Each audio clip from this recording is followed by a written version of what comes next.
ಬಾಂಗ್ಲಾದೇಶದ $4.7 ಬಿಲಿಯನ್ ಸಾಲ ಕಾರ್ಯಕ್ರಮದ 3ನೇ ಮತ್ತು 4ನೇ ಕಂತುಗಳ $1.3 ಬಿಲಿಯನ್ ವಿತರಣೆಗೆ ಅಂತಾರಾಷ್ಟ್ರೀಯ ಹಣಕಾಸು ನಿಧಿ ಅಂತಿಮವಾಗಿ ಅನುಮೋದನೆ ನೀಡಿದೆ.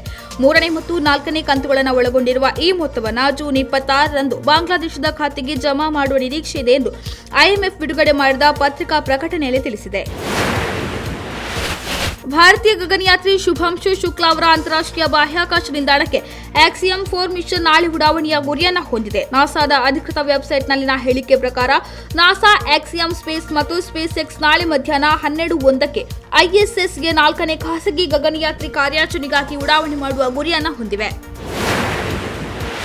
ಭಾರತೀಯ ವಿಮಾನಗಳ ಮೇಲಿನ ವಾಯುಪ್ರದೇಶ ನಿರ್ಬಂಧವನ್ನು ಮತ್ತೊಂದು ತಿಂಗಳು ವಿಸ್ತರಿಸಿದ ಪಾಕಿಸ್ತಾನಕ್ಕೆ ಭಾರತ ತಿರುಗೇಟು ನೀಡಿದೆ. ಜುಲೈ 24ರ ಬೆಳಗ್ಗೆ 5:29ರವರೆಗೂ ಪಾಕಿಸ್ತಾನದ ವಿಮಾನಗಳಿಗೆ ಭಾರತ ತನ್ನ ವಾಯುಪ್ರದೇಶವನ್ನು ವಿಸ್ತರಿಸಿದೆ. ನಾಗರಿಕ ವಿಮಾನಯಾನ ಸಚಿವಾಲಯ ಸೋಮವಾರ ರಾತ್ರಿ ಇದನ್ನು ಅಧಿಕೃತವಾಗಿ ಘೋಷಿಸಿದೆ. ಭಾರತ ಕೂಡ ಜುಲೈ 24ರ ಬೆಳಗ್ಗೆ 5:29ರವರೆಗೂ ಪಾಕಿಸ್ತಾನದ ವಿಮಾನಗಳಿಗೆ ವಾಯುಪ್ರದೇಶ ನಿರ್ಬಂಧವನ್ನು ವಿಸ್ತರಿಸಲು ನಿರ್ಧರಿಸಿದೆ ಎಂದು ಹೇಳಿದೆ. 12 ಗಂಟೆಯ ಒಳಗಡೆ ಇರಾನ್ ತೊರೆಯಿರಿ, ಇಲ್ಲದೇ ಇದ್ದರೆ ನಿಮ್ಮನ್ನು ಹತ್ಯೆ ಮಾಡಲಾಗುವುದು ಎಂದು ಇಸ್ಲಾಮಿಕ್ ರೆವಲ್ಯೂಷನರಿ ಗಾರ್ಡ್ ಕಾರ್ಪ್ಸ್ 20 ಕಮಾಂಡರ್ಗಳಿಗೆ ಇಸ್ರೇಲ್ ಗುಪ್ತಚರ ಸಂಸ್ಥೆ ಮೊಸಾದ್ ಕರೆ ಮಾಡಿ ನೇರವಾಗಿ ಬೆದರಿಕೆ ಹಾಕಿದೆ. ಐಎಸ್ಜಿಸಿಯ ಕಮಾಂಡರ್ಗೆ ಮೊಸಾದ್ ಅಧಿಕಾರಿ ಕರೆ ಮಾಡಿ ಬೆದರಿಕೆ ಹಾಕುತ್ತಿರುವ ಆಡಿಯೋ ಈಗ ಸಾಮಾಜಿಕ ಜಾಲತಾಣಗಳಲ್ಲಿ ವೈರಲ್ ಆಗಿದೆ. ಭಯೋತ್ಪಾದನಾ ನಿಗ್ರಹ ಕಾರ್ಯಾಚರಣೆಗಳಲ್ಲಿ ಭಾರತೀಯ ಸೇನೆಯ ಕಾರ್ಯಾಚರಣೆಯ ಸನ್ನದ್ಧತೆಯನ್ನು ಬಲಪಡಿಸುವ ಮಹತ್ವದ ಕ್ರಮದಲ್ಲಿ ರಕ್ಷಣಾ ಸಚಿವಾಲಯವು ತುರ್ತು ಖರೀದಿ ಕಾರ್ಯವಿಧಾನದ ಅಡಿಯಲ್ಲಿ 13 ಒಪ್ಪಂದಗಳನ್ನು ಅಂಗೀಕರಿಸಿದೆ. $1,981 ಕೋಟಿ ಈ ಒಪ್ಪಂದಗಳನ್ನು ಭಾರತೀಯ ಸೇನೆಗೆ ಒಟ್ಟಾರೆಯಾಗಿ $2,000 ಕೋಟಿ ಮಂಜೂರಾತಿ ವೆಚ್ಚದಲ್ಲಿ ಅಂತಿಮಗೊಳಿಸಲಾಗಿದೆ. ಭಾರತದ ಇಬ್ಬರು ಶ್ರೇಷ್ಠ ಆಧ್ಯಾತ್ಮಿಕ ಮತ್ತು ನೈತಿಕ ನಾಯಕರಾದ ಶ್ರೀನಾರಾಯಣ ಗುರು ಮತ್ತು ಮಹಾತ್ಮ ಗಾಂಧಿಯವರ ನಡುವಿನ ಐತಿಹಾಸಿಕ ಸಂಭಾಷಣೆಯ ಶತಮಾನೋತ್ಸವ ಆಚರಣೆಯನ್ನು ಪ್ರಧಾನಿ ನರೇಂದ್ರ ಮೋದಿ ಇಂದು ನವದೆಹಲಿಯಲ್ಲಿ ಉದ್ಘಾಟಿಸಿದ್ದಾರೆ. ಈ ಆಚರಣೆಯು ಆಧ್ಯಾತ್ಮಿಕ ನಾಯಕರು ಮತ್ತು ಇತರ ಸದಸ್ಯರನ್ನು ಒಗ್ಗೂಡಿಸಿ ಭಾರತದ ಸಾಮಾಜಿಕ ಮತ್ತು ನೈತಿಕ ರಚನೆಯನ್ನು ರೂಪಿಸುವಲ್ಲಿ ಮುಂದುವರೆದಿರುವ ದಾರ್ಶನಿಕ ಸಂವಾದವನ್ನು ಪ್ರತಿಬಿಂಬಿಸಲು ಮತ್ತು ಸ್ಮರಿಸಲು ಅನುವು ಮಾಡಿಕೊಡುತ್ತದೆ. ಪಶ್ಚಿಮ ಏಷ್ಯಾದಲ್ಲಿ ಸಂಘರ್ಷ ಪೀಡಿತ ಪ್ರದೇಶಗಳಲ್ಲಿ ಹೆಚ್ಚುತ್ತಿರುವ ಉದ್ವಿಗ್ನತೆಗೆ ಪ್ರತಿಕ್ರಿಯೆಯಾಗಿ ಆಪರೇಷನ್ ಸಿಂಧು ಅಡಿಯಲ್ಲಿ 2295 ಭಾರತೀಯ ಪ್ರಜೆಗಳನ್ನು ಈಗ ಇರಾನ್ನಿಂದ ಭಾರತಕ್ಕೆ ಕರೆತರಲಾಗಿದೆ. ವಿದೇಶಾಂಗ ಸಚಿವಾಲಯದ ವಕ್ತಾರ ರಣಧೀರ್ ಜೈಸ್ವಾಲ್ ಮಾತನಾಡಿ, ಇಂದು ಬೆಳಗಿನ ಜಾವ 292 ಭಾರತೀಯ ಪ್ರಜೆಗಳು ಇರಾನ್ನ ಮಶಾದ್ನಿಂದ ವಿಶೇಷ ವಿಮಾನದಲ್ಲಿ ನವದೆಹಲಿಗೆ ಬಂದಿಳಿದರು ಎಂದಿದ್ದಾರೆ. ನವದೆಹಲಿಯಲ್ಲಿ ನಡೆದ ಕಾರ್ಯಕ್ರಮವೊಂದರಲ್ಲಿ ಮಾತನಾಡಿದ ಉಪರಾಷ್ಟ್ರಪತಿ ಜಗದೀಪ್ ಧನ್ಕರ್ ಅವರು, ವಿಶೇಷವಾಗಿ ಭಾರತದಂತಹ ಶಾಂತಿಪ್ರಿಯ ರಾಷ್ಟ್ರಗಳಿಗೆ ಸಮಕಾಲೀನ ಜಾಗತಿಕ ಸನ್ನಿವೇಶವು ಆತಂಕಕಾರಿ ಮತ್ತು ಕಳವಳಕಾರಿಯಾಗಿದೆ ಎಂದರು. ತಮ್ಮ ಪ್ರಾಚೀನ ತತ್ವಶಾಸ್ತ್ರಗಳಿಂದ ಸಬಲೀಕರಣಗೊಂಡ ಭಾರತವು ಯಾವಾಗಲೂ ಎಲ್ಲರಿಗೂ ಒಳಿತನ ತರುವ ಸಮತಟ್ಟಾದ ಮತ್ತು ಕೋಮುವಾದಿ ವಿಶ್ವಕ್ರಮವನ್ನು ಕಲ್ಪಿಸಿಕೊಂಡಿದೆ. ಈ ತತ್ವಶಾಸ್ತ್ರಗಳು ಯಾವಾಗಲೂ ಪ್ರಸ್ತುತವಾಗಿವೆ ಮತ್ತು ಪ್ರಸ್ತುತ ಸಮಕಾಲೀನ ಜಗತ್ತಿನಲ್ಲಿ ಇಂದಿನ ಅಗತ್ಯವಾಗಿದೆ ಎಂದರು. ಪಾರದರ್ಶಕತೆಯನ್ನು ಸುಧಾರಿಸುವ ಮತ್ತು ರಾಷ್ಟ್ರೀಯ ಅಭಿವೃದ್ಧಿ ಗುರಿಗಳೊಂದಿಗೆ ವೆಚ್ಚಗಳನ್ನು ಹೊಂದಿಸುವ ಗುರಿಯನ್ನು ಹೊಂದಿರುವ ಬಜೆಟ್ ಸುಧಾರಣೆಗಳಿಗೆ ಸಂಸತ್ತಿನ ಅಂದಾಜು ಸಮಿತಿಯು ನಿರಂತರವಾಗಿ ಕೊಡುಗೆ ನೀಡಿದೆ ಎಂದು ಲೋಕಸಭಾ ಸ್ಪೀಕರ್ ಓಂ ಬಿರ್ಲಾ ಹೇಳಿದ್ದಾರೆ. ಮುಂಬೈನಲ್ಲಿ ಸಂಸತ್ತು ಮತ್ತು ರಾಜ್ಯ ಕೇಂದ್ರಾಡಳಿತ ಪ್ರದೇಶಗಳ ಶಾಸಕಾಂಗ ಸಂಸ್ಥೆಗಳ ಅಂದಾಜು ಸಮಿತಿಗಳ ರಾಷ್ಟ್ರೀಯ ಸಮ್ಮೇಳನದ ಉದ್ಘಾಟನಾ ಅಧಿವೇಶನವನ್ನು ಉದ್ದೇಶಿಸಿ ಮಾತನಾಡಿದ ಬಿರ್ಲಾ ಅವರು, ಸಾರ್ವಜನಿಕ ಸೇವೆಗಳ ವಿತರಣೆಯನ್ನು ಸುಧಾರಿಸಲು ಮತ್ತು ತೆರಿಗೆದಾರರ ಹಣದ ನ್ಯಾಯಯುತ ಬಳಕೆಯನ್ನು ಖಚಿತಪಡಿಸಿಕೊಳ್ಳಲು ಸಮಿತಿಯು ಪರಿಣಾಮಕಾರಿ ಶಿಫಾರಸುಗಳನ್ನು ಮಾಡಿದೆ ಎಂದು ಹೇಳಿದರು.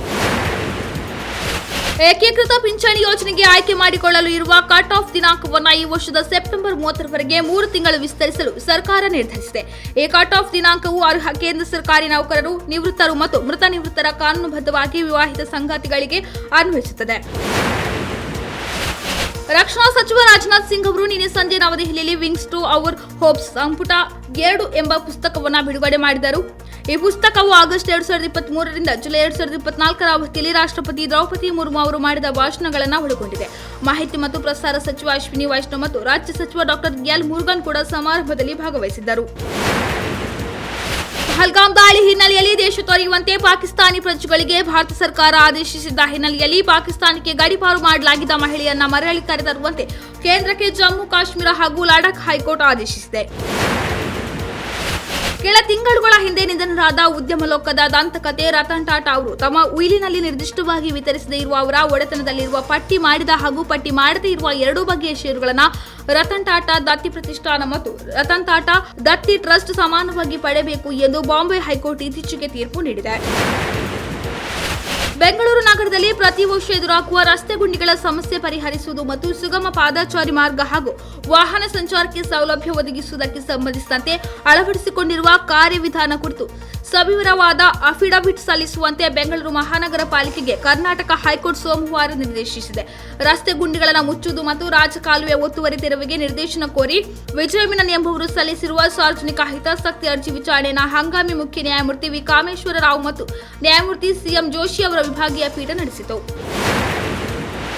ತಿರುಮಲ ತಿರುಪತಿ ದೇವಸ್ಥಾನಂನಿಂದ ನಂದಿನಿ ತುಪ್ಪಕ್ಕೆ ಬೇಡಿಕೆ ಮತ್ತಷ್ಟು ಹೆಚ್ಚಾಗಿದೆ. ಈಗ ಬರೋಬ್ಬರಿ 10 ಲಕ್ಷ ಕೆಜಿ ತುಪ್ಪಕ್ಕೆ ಟಿಟಿಡಿ ಬೇಡಿಕೆ ಇಟ್ಟಿದೆ. ನಂದಿನಿ ತುಪ್ಪ ಹೊರತುಪಡಿಸಿ ಬೇರೆ ಯಾವುದೇ ತುಪ್ಪ ಬೇಡ ಎಂದು ಟಿಟಿಡಿ ಬೇಡಿಕೆ ಇಟ್ಟ ಹಿನ್ನೆಲೆಯಲ್ಲಿ ಕರ್ನಾಟಕ ಹಾಲು ಮಹಾಮಂಡಳ ತಿರುಪತಿಗೆ ಅಗತ್ಯ ತುಪ್ಪವನ್ನು ಕಳುಹಿಸಿಕೊಟ್ಟಿದೆ. ಮಾವಿನ ಹಣ್ಣಿಗೆ ಬೆಂಬಲ ಬೆಲೆ ಸಿಗದ ಹಿನ್ನೆಲೆ ಕೋಲಾರದಲ್ಲಿ ಮಾವು ಬೆಳೆಗಾರರು ಹೆದ್ದಾರಿ ತಡೆದು ಪ್ರತಿಭಟನೆ ನಡೆಸಿದ್ದಾರೆ. ವಸತಿ ಯೋಜನೆಯಲ್ಲಿ ಅಕ್ರಮದ ಬಗ್ಗೆ ಕಾಂಗ್ರೆಸ್ ಶಾಸಕ ಬಿಆರ್ ಪಾಟೀಲ್ ಆರೋಪ ಮಾಡಿದ್ದಾರೆ. ಮತ್ತೊಂದೆಡೆ ಅನುದಾನ ವಿಚಾರವಾಗಿ ಶಾಸಕ ರಾಜು ಕಾಗೆ ಅಸಮಾಧಾನ ವ್ಯಕ್ತಪಡಿಸಿದ್ದಾರೆ. ಅದರ ಬೆನ್ನಲ್ಲೇ ಈಗ ಗೃಹ ಸಚಿವ ಡಾ ಜಿ ಪರಮೇಶ್ವರ್ ಕೂಡ ಅಭಿವೃದ್ಧಿ ಯೋಜನೆಗಳಿಗೆ ಸರ್ಕಾರದ ಬಳಿ ಹಣ ಇಲ್ಲ ಎಂದು ಬಹಿರಂಗವಾಗಿ ಹೇಳಿದ್ದಾರೆ. ಬಾದಾಮಿಯಲ್ಲಿ ಸೋಮವಾರ ಮಾತನಾಡಿದ ಗೃಹ ಸಚಿವ ಪರಮೇಶ್ವರ್, ಬಾದಾಮಿ ಅಭಿವೃದ್ಧಿಗೆ ಒಂದು ಯೋಜನೆ ಸಿದ್ಧ ಮಾಡಿ, ಅದು ಎಷ್ಟು ಮೊತ್ತದ್ದಾದರೂ ಪರವಾಗಿಲ್ಲ, ಅದು 1000 ಕೋಟಿ ಪ್ರಾಜೆಕ್ಟ್ ಆಗಿರಲಿ, ಪ್ರಸ್ತಾವನೆ ಸಿದ್ಧ ಮಾಡಿ ಕೇಂದ್ರಕ್ಕೆ ಕಳುಹಿಸಿಕೊಡಿ. ಯಾಕಂದರೆ ನಮ್ಮ ಬಳಿ ದುಡ್ಡಿಲ್ಲ, ಸಿದ್ದರಾಮಣ್ಣನ ಬಳಿ ದುಡ್ಡಿಲ್ಲ ಎಂದಿದ್ದಾರೆ. ಅಷ್ಟೇ ಅಲ್ಲದೆ ನಮ್ಮ ಬಳಿ ಇರುವ ದುಡ್ಡಿನಲ್ಲಿ ನಿಮಗೆ ಈಗಾಗಲೇ ಅಕ್ಕಿ, ಬೇಳೆ, ಎಣ್ಣೆ ಕೊಟ್ಟಿದ್ದೇವೆ ಎಂದು ಹೇಳಿದ್ದಾರೆ. ಬಿಬಿಎಂಪಿ ವ್ಯಾಪ್ತಿಯಲ್ಲಿ ಪರಿಶಿಷ್ಟ ಜಾತಿ ಸಮಗ್ರ ಸಮೀಕ್ಷಾ ಕಾರ್ಯ ನಡೆಸುತ್ತಿರುವ ಕುರಿತು ಖಾತರಿಪಡಿಸಿಕೊಳ್ಳಲು ಮನೆಗಳಿಗೆ ಸ್ಟಿಕ್ಕರ್ ಅಂಟಿಸುವ ಕಾರ್ಯ ಸೋಮವಾರದಿಂದ ಆರಂಭವಾಗಿದೆ. ಪರಿಶಿಷ್ಟ ಜಾತಿ ಪಟ್ಟಿಯಲ್ಲಿನ 101 ಜಾತಿಗಳಿಗೆ ಸೇರಿದವರ ವೈಜ್ಞಾನಿಕ ದತ್ತಾಂಶವನ್ನು ಸಂಗ್ರಹಿಸಲಾಗುತ್ತಿದ್ದು, ಜೂನ್ 30ರವರೆಗೆ ಕಾಲಾವಕಾಶವಿದೆ. ನಗರದಾದ್ಯಂತ ಸಮೀಕ್ಷಾ ಕಾರ್ಯ ನಡೆಯುತ್ತಿದ್ದು, ಪ್ರತಿ ಮನೆಗೆ ಭೇಟಿ ನೀಡಿ ಸಮೀಕ್ಷೆ ನಡೆಸಿರುವ ಕುರಿತು ಖಾತರಿಪಡಿಸಿಕೊಂಡು ಸ್ಟಿಕ್ಕರ್ ಅಂಟಿಸಲಾಗುತ್ತಿದೆ. ಆರ್ಸಿಬಿ ವಿಜಯೋತ್ಸವ ವೇಳೆ ನಡೆದ ಕಾಲ್ತುಳಿತದಿಂದ 11 ಮಂದಿ ಸಾವಿಗೀಡಾದ ಪ್ರಕರಣ ಸಂಬಂಧ ದಾಖಲಿಸಿಕೊಂಡಿರುವ ಸ್ವಯಂ ಪ್ರೇರಿತ ಅರ್ಜಿ ಸಂಬಂಧ ನ್ಯಾಯಾಲಯಕ್ಕೆ ಅಗತ್ಯ ಸಲಹೆ ಹಾಗೂ ನೆರವು ನೀಡಲು ಹಿರಿಯ ವಕೀಲೆ ಸುಶೀಲಾ ಅವರನ್ನ ಎಮಿಕಸ್ ಕ್ಯೂರಿಯಾಗಿ ಹೈಕೋರ್ಟ್ ನೇಮಿಸಿದೆ. ರ್ಯಾಪ್ ಸಾಂಗ್ ಹೆಸರಲ್ಲಿ ರ್ಯಾಪರ್ ಓರ್ವಳು ವಿಕೃತಿ ಮೆರೆದಿರುವ ಘಟನೆ ಬೆಳಕಿಗೆ ಬಂದಿದೆ. Indo Canadian rapper Tommy Genesis ತನ್ನ ಟ್ಯಾಲೆಂಟ್ ತೋರಿಸುವ ಬದಲು ಹಿಂದೂಗಳ ಆರಾಧ್ಯ ಕಾಳಿಮಾತೆಯ ಅವತಾರದಲ್ಲಿ ವಿಕೃತವಾಗಿ ನಡೆದುಕೊಂಡಿದ್ದಾಳೆ. ಟ್ರೂ ಬ್ಯೂ ಹೆಸರಿನ ರ್ಯಾಪ್ ಆಲ್ಬಮ್ ಸಾಂಗ್ ರಿಲೀಸ್ ಆಗಿತ್ತು. ಇದೀಗ ಈ ಹಾಡನ್ನ ರಿಪೋರ್ಟ್ ಮಾಡುವಂತೆ ಸೋಷಿಯಲ್ ಮೀಡಿಯಾದಲ್ಲಿ ಒತ್ತಾಯ ಹೆಚ್ಚಾಗಿದೆ.